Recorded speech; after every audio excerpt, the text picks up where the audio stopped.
शम्भो विमल चरित्रा नमो नमो नमो जगद्रक्षका नमो नमो जयकर शुभकर सर्वपरात्पर जगदुद्धारा नमो नमो मूषिकवाहन नमो नमो मुनिजनवन्दित नमो नमो माया राक्षसमदापहरण मन्मधारि सुत नमो नमो जय विघ्नेश्वर नमो नमो। ఇది కదా నిజమైన వినాయక చవితి అంటే. ఏదైనా ఒక అంశాన్ని కాన్సెప్ట్ గా తీసుకుంటే దాన్ని వర్కౌట్ చేస్తే అందులో ఉండే ఆనందమే వేరు. ఇప్పుడు ప్రతి ఒక్కరూ మాట్లాడుకుంటున్నారు విజయనగరంలో జరుగుతున్న వినాయక చవితి ఉత్సవాల గురించి. ఎందుకు అంటే దేశవ్యాప్తంగా వినాయకుడి విగ్రహాలు వెలుస్తున్నాయి, దేశవ్యాప్తంగా ప్రతి కమిటీ కూడా ఉత్సవాలు చేస్తోంది. కానీ వినాయకుడిని మనం ఎందుకు పూజించాలి, అసలు వినాయకుడి యొక్క ప్రాముఖ్యత ఏంటి, ఈ విషయం మనం సినిమాల్లో చూసాం, లేదంటే ఆ ఒక్కరోజు వ్రత సంకల్పమైన పుస్తకాన్ని చదివి తెలుసుకుంటాం. మరి ఈ ఫ్యూచర్ జనరేషన్కి ఎలా తెలుస్తోంది? ఏదో వెరైటీ వినాయకుడిని పెట్టారంట, చూసి వచ్చేద్దాం, ఇదేనా మనం ఇస్తున్న నాలెడ్జ్? కాదు. ఈ కాన్సెప్ట్తోనే విజయనగరంలో ఈసారి వినాయక చవితి ఉత్సవాలు జరుగుతున్నాయి. ఇప్పుడు మనం చూస్తున్నాం కదా, అసలు వినాయకుని చరిత్రలో అంటే వినాయకుడి జీవితంలో జరిగినటువంటి ముఖ్యమైన ఘట్టాలు అవి అందరికీ నేటి భవిష్యత్తుకు కూడా తెలుసుకుంటేనే వాళ్ళు కూడా వినాయకుడి పైన ఒక గౌరవం ఏర్పడుతుంది. ఏ రకంగా మనం పూజించాలి, ఎలా గౌరవించాలి అనేది నేటి ఫ్యూచర్కి తెలుస్తోంది అనే ఒక ముఖ్యమైన ఉద్దేశంతో ఇలా ఇక్కడ ఉత్సవాలు జరుగుతున్నాయి. చాలా ఇంట్రెస్టింగ్ అనిపిస్తోంది. వచ్చింది మొదలు నిజంగా ఇది ఇక్కడ మాత్రం ఒక ఆధ్యాత్మిక వాతావరణం కనిపిస్తోంది. రాగానే శ్రీకృష్ణుడు రాధాదేవిల ఫౌంటైన్ కనిపించింది. లోపలికి రాగానే వినాయకుడి ఉత్సవాలు ప్రధానంగా ఏర్పాటు చేసిన స్వామివారి మూర్తిని మనం దర్శించుకునే ముందు అసలు వినాయక స్వామివారి చరిత్ర ఏంటి ఇది తెలుసుకునే ప్రయత్నంలోనే ఇక్కడ టెక్స్ట్ కూడా వెరీ క్లియర్గా, ఈ పిల్లలు వచ్చి ఏదో చూసి వెళ్ళిపోతున్నారు కాదు, కానీ ఇలా మోకాలు వేసి వినాయక స్వామి వారి గురించి తెలుసుకునే ప్రయత్నం, ఇక్కడ ఉన్నటువంటి ఆ చరిత్రతో కూడిన బోర్డ్స్ చదువుతున్నారు. చాలా బాగా అనిపిస్తోంది.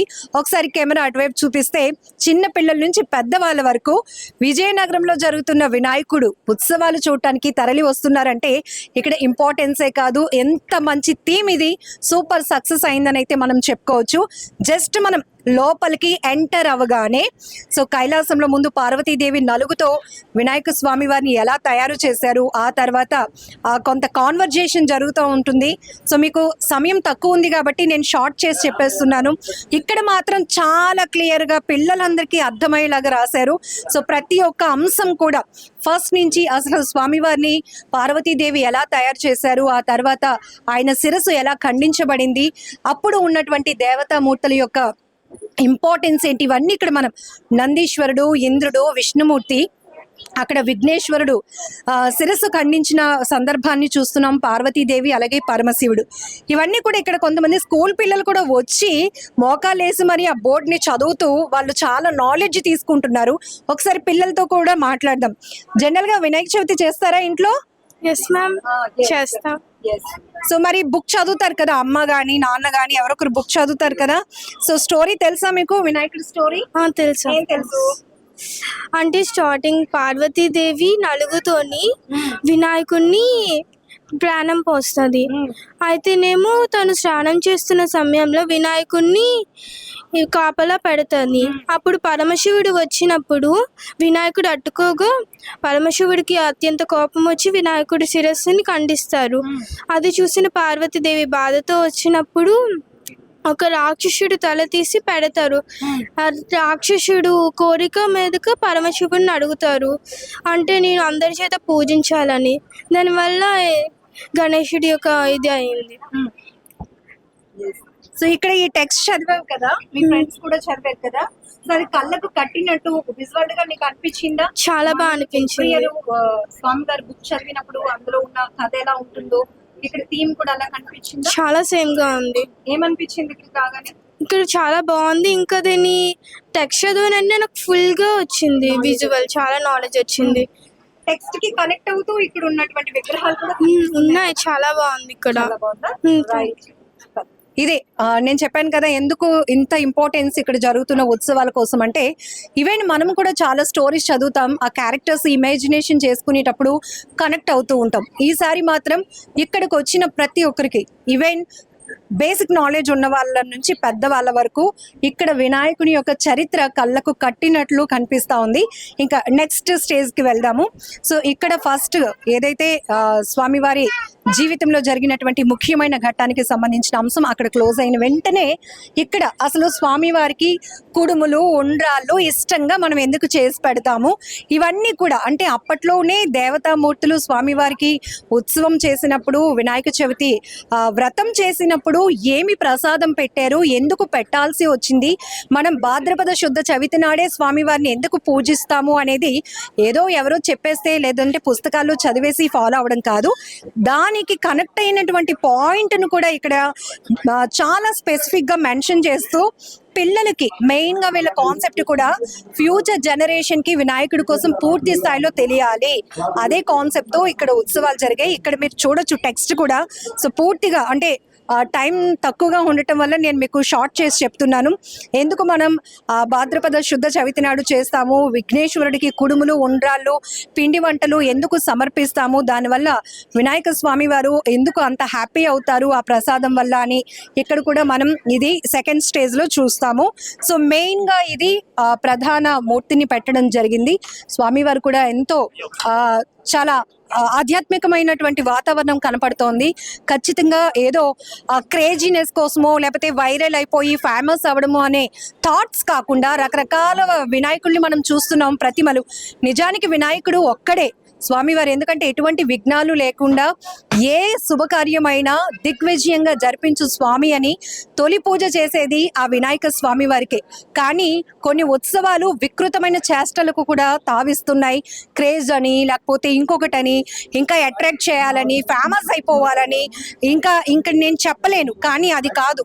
ఇక్కడికి రాగానే స్వామివారిని దర్శించుకుంటే ఆ స్వామివారి ప్రతిమను చూసిన వెంటనే మన కష్టాలు తొలగిపోతున్నాయి, స్వామివారు మనకు అండగా ఉన్నారు అనేటటువంటి ఒక భరోసా అనేది కల్పిస్తోంది ఇక్కడ ఉన్నటువంటి ఆధ్యాత్మికమైన వాతావరణం కూడా. సో నెక్స్ట్ స్టేజ్ ఇక్కడ మనం చూడొచ్చు. సో థర్డ్ స్టేజ్లో అయితే పురాణాల ప్రకారం అసలు కైలాసంలో పరమశివుడు ధ్యానంలో ఉన్నప్పుడు వినాయకుడు కైలాస ముఖద్వారం వద్ద కాపలా ఉంటాడు. అలాంటి సిచ్యువేషన్స్ని కూడా ఇక్కడ మనకి చూడొచ్చు. పర్టికులర్గా ఆ సమయంలో శివభక్తుడైన పరశురాముడు మహాశివుని దర్శనార్థం కైలాసానికి వచ్చినప్పుడు ముఖద్వారం వద్ద ఉన్న వినాయకుడు పరమశివుని ధ్యానానికి భంగం కలగకూడదని పరశురాముడిని లోనికి ప్రవేశించకుండా అడ్డుకొనగా అప్పుడు గణేశుని గుర్తించని పరశురాముడు ఆగ్రహిస్తాడు. తన ఆయుధమైన పరశుని వినాయకుని మీదకి విసరగా ఒక దంతం విరిగిపోతుంది. చిన్నపిల్లలకి చాలా వరకు కాదు, చిన్నపిల్లలకి ఏంటి పెద్దవాళ్ళు చాలా మందికి కూడా ఏకదంతాయ వినాయక అని మనం అంటూ ఉంటాం, కానీ ఆ సందర్భం ఏంటో కూడా మనకి తెలీదు. ఇక్కడ ఆ దంతం విరిగిపోవటానికి కారణం ఏంటి, ఏకదంతాయుడుగా వినాయక స్వామిని మనం ఎందుకు పూజిస్తాము అనేది కూడా ఇక్కడ మనకి పర్టికులర్గా తెలుస్తోంది. ఇంకా తల్లిదండ్రులను గౌరవించాలి, పూజించాలి. ఎందుకంటే దేవుడితో సమానమైనటువంటి గౌరవాన్ని మనం తల్లిదండ్రులకి ఎందుకు ఇవ్వాలి అనే కాన్సెప్ట్ ఇక్కడ పర్టికులర్గా. చిన్నపిల్లలు మాత్రం ఇక్కడ వచ్చి ఆగుతున్నారు. ఏంటి ఒక ట్రాక్ మీద వినాయకుడు చుట్టూ తిరుగుతున్నాడు అని అందరూ చూసి ఆగినాక ఇక్కడ ఏదైతే టెక్స్ట్ ఉందో అది చదివి తెలుసుకుంటున్నారనమాట. సో ఏదైతే ఉందో ముల్లోకాలని పుణ్యజలాల్లో తీర్థ స్నానాలు ఆచరించి ఎవరైతే ముందుగా కైలాసానికి చేరుతారో వారికే గణాధిపత్యం లభిస్తుందని చెప్పి వినాయకుడికి కుమారస్వామికి మధ్య ఒక పోటీ అయితే ఉంటుంది. కుమారస్వామి తన వాహనమైన నెమలితో ముల్లోకాలు చుట్టి రావటానికి బయలుదేరుతారు. కానీ వినాయకుడు ఎంత తెలివిగా ఆలోచించారు, తల్లిదండ్రులను ఎలా పూజించారు, ఆ తర్వాత ఈ పోటీలో ఆయన ఎలా నెగ్గారు అని చెప్పడానికి ఇక్కడ టెక్స్ట్ కూడా రాసుంటుంది. వినాయకుడు శివ పార్వతుల చుట్టూ ముమ్మారు నారాయణ మంత్రం చదువుతూ ప్రదక్షిణలు చేసిన తర్వాత ముల్లోకంలోని పుణ్య జలాల యందు స్నానం ఆచరించి ఫలితం పొంది ఆ తర్వాత గణపతిగా నియమితులవుతారనమాట. సో శివ పార్వతులు తల్లిదండ్రుల చుట్టూ ఆయన తిరగటం అనేది ముల్లోక ప్రదక్షిణ చేసినంత పుణ్యఫలం సంపాదిస్తారు. కాబట్టి ఇక్కడ వినాయకుడి నుంచి మనం ఇంకొక మంచి విషయం, మన తల్లిదండ్రులను మనం ఎలా గౌరవించాలి, ఎలా పూజించాలి, వాళ్ళ బ్లెస్సింగ్స్ మన లైఫ్కి ఎంత ఇంపార్టెంట్ అనే విషయం కూడా ఇక్కడ చాలా పర్టికులర్గా తెలుసుకోవచ్చు. అది కూడా మన వినాయకుడిని ఇన్స్పిరేషన్గా తీసుకొని. ఇంకా లాస్ట్ అంటే ఇక్కడ ఉన్న అంటే ఆయన చరిత్ర చాలా పెద్దది, చాలా గొప్పది అయినప్పటికీ కూడా షార్ట్ కట్లోనే ఇక్కడికి స్టెప్ ఇన్ అయిన వెంటనే స్వామివారి గురించి పూర్తి స్థాయిలో తెలియజెప్పాలనే ఉద్దేశంతో ఇక్కడ కొంత మాత్రం ఏర్పాటు చేశారు ఈ థీమ్ ని. సో ఇక్కడ వేదవ్యాసుడు విఘ్నేశ్వరుడు మధ్య జరిగేటటువంటి ఒక కాన్వర్జేషన్ కూడా ఏం జరుగుతుంది అనేది రాయడం జరిగింది. సో గణేశుడు మహాభారతాన్ని రాశారు అని చెప్తారు, అది అతనికి వ్యాస మహర్షి అంటే వేదవ్యాసుడు ద్వారా చెప్పబడింది అనమాట.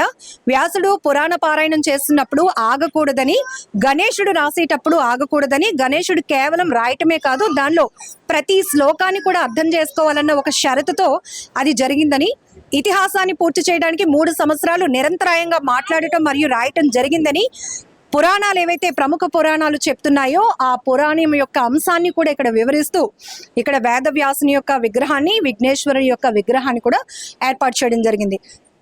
చిన్నపిల్లలు చూడండి చక్కగా వచ్చి ఇక్కడ అంటే దండం పెట్టుకుంటున్నారు. ఎందుకు పెట్టుకుంటున్నారు అంటే అదేదో జేజీ బొమ్మ అంటే దేవుడు బొమ్మ, మేము దండం పెట్టుకుంటే మాకు మంచి జరుగుతుందని. కానీ కొన్ని వినాయక ఉత్సవాల దగ్గరికి వెళ్ళినప్పుడు మనం ఏదైతే స్క్రీన్స్ పైన కనపడుతున్న హీరోల బొమ్మలు కనిపించినప్పుడు హీరోలే కదా అన్నట్టు వాళ్ళు ఉంటారు.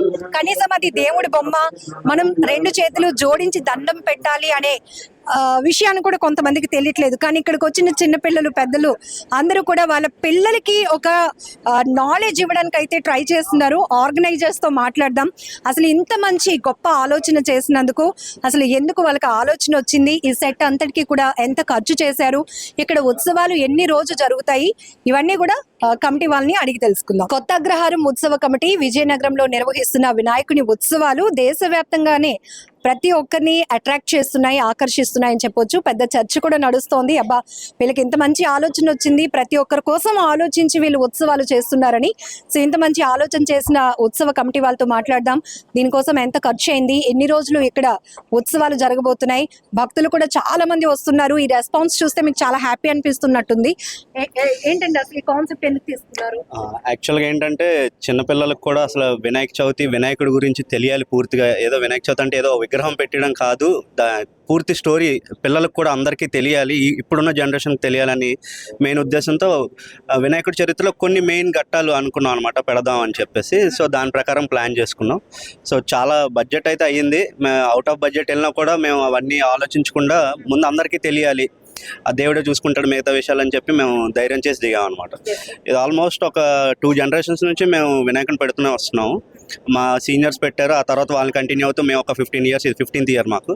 సో సక్సెస్ఫుల్గా ఈసారి కూడా చాలా వేరే ప్లేసెస్ నుంచి చాలామంది విజిట్ చేసి సక్సెస్ చేస్తున్నారు, ఇది కూడా విజయవంతం చేస్తున్నారు. చాలా హ్యాపీగా ఉంది మాకు. రెస్పాన్స్ అయితే ఇన్స్టాగ్రామ్, సోషల్ మీడియాలో చాలా వైరల్ అయింది. చాలా అంటే చాలా హ్యాపీగా ఉందండి మాకు. మీరు ఈ కాన్సెప్ట్ అనుకున్నప్పుడు ఫస్ట్ ఏ ఆర్టిస్ట్ ని మీరు అప్రోచ్ అయ్యారు, ఎన్ని డేస్ పట్టింది, ఎన్ని విగ్రహాలు మొత్తం ఇక్కడ ఉన్నాయి? కాన్సెప్ట్ కవర్ ఆల్మోస్ట్ ఒక 45 days నుంచి వర్క్ చేశారు దీని మీద. సతీష్ అనే ఒక సెట్ అతనే మొత్తం అంతా ఇంటీరియర్ ఆయనే చూసుకున్నారు. అండ్ బయట లైటింగ్స్ కానీ బయట అవుట్ డెకరేషన్ అంతా కూడా శ్రీను అనే లైటింగ్స్ అతను చూసుకున్నారు. మొత్తం ఒక 45 days వర్క్ చేశారు దీని మీద టోటల్గా. సో మేము ప్లాన్ చేసుకున్న ఆల్మోస్ట్ ఒక 2 months ముందే మేము అనుకున్నాం ఇలా పెడదామని. 2.5 months ముందు ఇమీడియట్గా మా బ్యాచ్ అంతా కలిసి కొత్త ఉత్సవ కమిటీ ఎవరైతే ఉన్నారో సీనియర్స్తో కూడా మాట్లాడడం జరిగింది. అందరం కలిసి అనుకొని ఇంకా ప్లాన్ ఎగ్జిబిట్ చేసాం. జనరల్ గా ఉత్సవాలు నిర్వహించేది కమిటీ వాళ్ళు అయినా కూడా వచ్చే భక్తుల నుంచి వచ్చే రెస్పాన్స్ చాలా ఇంపార్టెంట్. దాన్ని మీరు ఫోకస్ చేశారు. ఎందుకంటే ఏదో వస్తున్నారు వినాయకుడి విగ్రహాన్ని చూసి వెళ్ళిపోతున్నారు అని కాకుండా చూడాలి, వచ్చి ఆగాలి, చాలా విషయాలు తెలుసుకోవాలి. ఇది చాలా మంచి కాన్సెప్ట్ యాక్చువల్లీ. సో మొత్తం ఎంత మీరు వర్కౌట్ చేయడానికి బడ్జెట్ అయితే ఎక్కువైందండి, చాలా ఎక్కువైంది.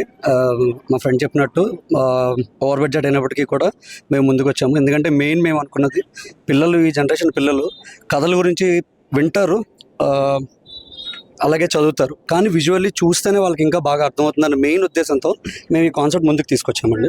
సో అందరూ కూడా వస్తున్న పిల్లలు మీరు కూడా చూసారు, అందరూ ఎగ్జైట్మెంట్తో చూస్తున్నారు, దాని గురించి చదువుతున్నారు. పేరెంట్స్ కూడా వాళ్ళ పిల్లల్ని తీసుకొచ్చి ప్రతిదీ ఎక్స్ప్లెయిన్ చేస్తున్నారు, ఇది చెప్పాను కదా ఇదే కదా, ఇది చెప్పాను కదా ఇదే కదా. సో మెయిన్ మేము అనుకున్న పర్పస్ అయితే అది మెయిన్. అండ్ ఎప్పుడు కూడా మేమేంట చేస్తాము అని అంటే వినాయకుడు అంటే మనకు ఒక రూపం ఉంటుంది మైండ్లో, ఎప్పుడు ఆ రూపాన్ని మేము పెడతాం. మీరు విగ్రహం కూడా చూస్తే సింపుల్గానే పెడతాం. విగ్రహం మనకు వినాయకుడు అంటే ఎలా ఉండాలో అలానే ఉంటుంది. కొత్త కాన్సెప్ట్ యూనిక్గా పెడతాం, అందరికీ అర్థమయ్యేలా పెడతాము. కానీ వినాయకుడు రూపాన్ని మాత్రం ఎప్పుడు కూడా చేంజ్ చేయము. ఇది మాకు యూనిక్గా మేము స్టార్ట్ చేసి 15 years అయినప్పటికీ కూడా యూనిక్గా పెట్టడం స్టార్ట్ చేసి ఇది 3rd year యాక్చువల్లీ.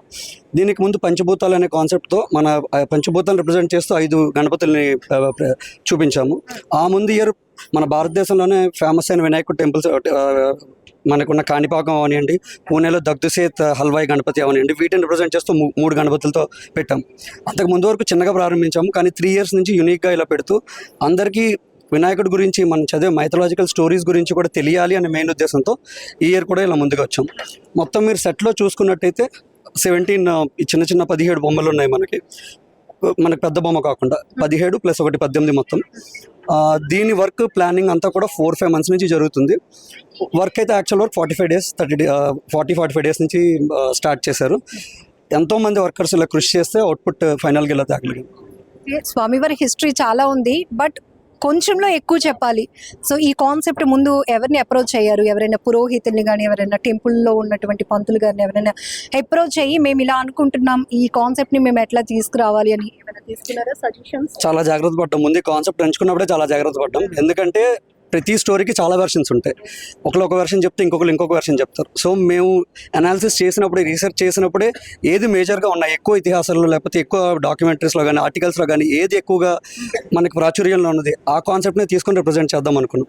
మీరు చెప్పినట్టే మేము చాలామంది కోవిళ్ళకి వెళ్ళాము, వినాయకుడి కోవిళ్ళకి వెళ్ళి పౌరోహితుల్ని కలిసాము, పెద్దల్ని కలిసాము. అందరూ వాళ్ళ ఉద్దేశాలు, వాళ్ళ ఇన్పుట్స్ కూడా తీసుకొని వాటన్నిటిని కూడా మేము తీసుకొని ఈ కాన్సెప్ట్ని రెడీ చేసాం. ఈవెన్ సినిమాల్లో కూడా స్వామివారికి సంబంధించిన వినాయకుడి చరిత్ర సినిమాల్లో కూడా చిన్న చిన్న వేరియేషన్స్ మనకు కనిపిస్తాయి. బట్ మీరు ఇక్కడ పర్టికులర్గా టెక్స్ట్ కూడా ప్రూఫ్గా పెట్టినప్పుడు ఎలాంటి విమర్శలు అసలు లేకుండా మీకున్న నాలెడ్జ్ ఏంటి అని ఎవరైనా క్వశ్చన్ చేసినా మీరు రెడీగా ఉంటారు కాబట్టి అంత కేర్ తీసుకోవాల్సి వచ్చింది. అండ్ ప్రతి క్యారెక్టర్ని కూడా ఇప్పుడు స్టోరీ పెట్టడమే కాకుండా మీరు చూసినట్టయితే ప్రతి విగ్రహం దగ్గర క్యారెక్టర్ ఏంటి అనేది కూడా పెట్టాం. సో దట్ మళ్ళీ మమ్మల్ని వాళ్ళు ఇది క్యారెక్టర్ ఇది ఎవరు అని అడగకుండా ఉండడానికి, పిల్లలకు కూడా ఈజీగా అది అర్థమయ్యేలాగా, ఓకే ఇక్కడ ఇంద్రుడు ఉన్నాడు, ఇక్కడ బ్రహ్మ ఉన్నారు, ఈ స్టోరీలో బ్రహ్మ ఉన్నారు, అది తెలిసేలా తీసుకున్నాం. అండ్ మమ్మల్ని మీరు అన్నట్టే ఎవరైనా క్వశ్చన్ చేసినా మా దగ్గర ఆన్సర్ ఉండేలాగే డిఫరెంట్ వెర్షన్స్ అన్ని మేము కూడా తెలుసుకున్నాం. ఏది ప్రాచుర్యంలో ఎక్కువగా ఉంది అది కాక ఇప్పుడు ఫర్ ఎగ్జాంపుల్ ఏకతంత్రిగా తీసుకుంటే మీరు 3-4 వెర్షన్స్ ఉన్నాయి, అలాగే ప్రతి కథకి 3-4 వెర్షన్స్ ఉన్నాయి, అన్నీ కూడా మేము తెలుసుకున్నాము. సో ఎవరైనా క్వశ్చన్ చేసినా కూడా ఏది కరెక్ట్ ఏది కరెక్ట్ కాదు అని కరెక్ట్ ఇన్కరెక్ట్ అని ఇక్కడ లేదు. ఏది ఎక్కువ ప్రాచుర్యంలో ఉంది, ఏది ఎక్కువ మనకి డాక్యుమెంట్స్లో ప్రూఫ్స్ ఉన్నాయి అనేది మెయిన్ ఇంపార్టెంట్. సో దాని ఆధారంగానే అంతా కూడా రెడీ చేసుకున్నాం. ఎన్ని రోజులు ఇక్కడ ఉత్సవాలు జరుగుతాయి? ఇది 10 రోజుల ఉత్సవాలు అండి. ఇది నవరాత్రులు. సో 9 చేస్తున్నాం, 9 nights చేసి 10th day నిమజ్జనం కూడా భారీ ఎత్తున ప్రతి ఇయర్ కూడా చేస్తాము. ఇయర్ కూడా అలాగని చుట్టుపక్కల మన ఊర్లో ఉన్న కళాకారులు రకరకాల కళలు ఉన్నాయి. పులివేషాలు, విజయనగరంలో ఫేమస్ అయినటువంటి పులివేషాలని, బిందుల డాన్స్ అని, ఇలా రకరకాల కళలు ఉన్నాయి. వాళ్ళకి కూడా మేము ప్రోత్సహించి వాళ్ళని కూడా ప్రతిసారి నిమజ్జనంలో వాళ్ళని కూడా యాడ్ చేసుకుంటూనే వెళ్తుంటాం. ఎందుకంటే ఒక ఈవెంట్ అనేది దేవుడి కార్యం అయినప్పటికీ కూడా ఒక 10 మంది దీనివల్ల బతకాలి అనేది మేము ఆలోచిస్తూ ఉంటాం. సో దీని పరంగా మాకు చూసుకున్నట్టయితే సెట్ వర్క్ చేసిన వాళ్ళు కానీ, లైట్ వర్క్ చేసిన వాళ్ళు కానీ, నిమజ్జనానికి మాతో పాటు హెల్ప్ అయ్యే ఈ వేషాలు అవనండి, కళాకారులు అవనండి, వీళ్ళందరికీ కూడా హెల్పింగ్ హ్యాండ్ ఏదో విధంగా ఇయర్కి వన్స్ అయినప్పటికీ కూడా బట్ ఏదో విధంగా అందరికీ ఆ కళల గురించి కూడా తెలియాలి, నెక్స్ట్ జనరేషన్ వాళ్ళకి తెలియాలి అని మేము ప్లాన్ చేస్తుంటామండి. సో వినాయక చవితి వచ్చింది, ఒక పండగ చేసేస్తున్నాం, విగ్రహాన్ని పెట్టేశాం, ఉత్సవాలు అయిపోయాయి. ఇది కాదు, దానికి ఒక పర్పస్ ఉండాలి. ఆ పర్పస్లో ప్రతి ఒక్కరూ చాలా విషయాలు స్వామివారి గురించి తెలుసుకోవాలి. ఇదే ఒక మంచి ఆలోచనతో చేసినటువంటి ఉత్సవాలు 10 రోజుల పాటు జరుగుతున్నాయి. ఎక్కడెక్కడి నుంచో సుదూర ప్రాంతాల నుంచి కూడా భక్తులు వస్తున్నారు. మొత్తానికి మండపం అంతా కూడా క్రౌడ్ చూస్తే కిక్కిరిసిపోతుంది. ప్రధానంగా చిన్న పిల్లల్ని తీసుకురావాలి, ఒక నాలెడ్జ్ వాళ్ళకి అసలు స్వామివారి చరిత్ర పుస్తకాల్లో చదివి వినిపించడం కాదు, చూపించాలి అంటే ఖచ్చితంగా విజయనగరం రావాలి, ఇక్కడ వినాయకుడు స్వామివారిని దర్శించుకోవాలి. ఈ కాన్సెప్ట్ తో వీళ్ళు చేసినటువంటి థీమ్ మాత్రం నిజంగా అద్భుత. స్వామివారి ఆశీస్సులు మనందరితో పాటు వీళ్ళకి కూడా ఉండాలి. నెక్స్ట్ ఇయర్ ఇంకా చాలా బెటర్ గా చేయాలి. ఇది నిజంగా సూపర్ కాన్సెప్ట్. చాలా మంది మిమ్మల్ని అప్రిషియేట్ కూడా చేస్తున్నారు. ఇది కెమెరా పర్సన్ శేఖర్ తో లక్ష్మి, ఐ డ్రీమ్.